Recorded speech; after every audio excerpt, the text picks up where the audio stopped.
आई मुलीचं नातं कसं असावं ग? बघ, मुलगी म्हणजे आईची सावली, लाडात वाढवलेली तिचीच बाहुली.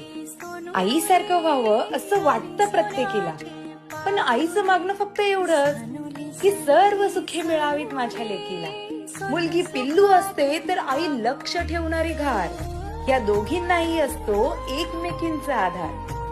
कधी आंबट तर कधी अमृताची गोडी, जगायला चव देणारी ह्या माय लेकींची जोडी. आई, तुझ्या शिकवण्याने मी माझं आयुष्यच घडवलं, तुझ्या पोटी जन्म घेऊन मी माझं नशीबच काढलं. ते म्हणतात ना, घर सुटतं पण आठवणी कधीच सुटत नाही. माय लेकीच्या नावाचं पान आयुष्यात कधीच मिटत नाही. माझी सोनुली सोनुली सोनुली.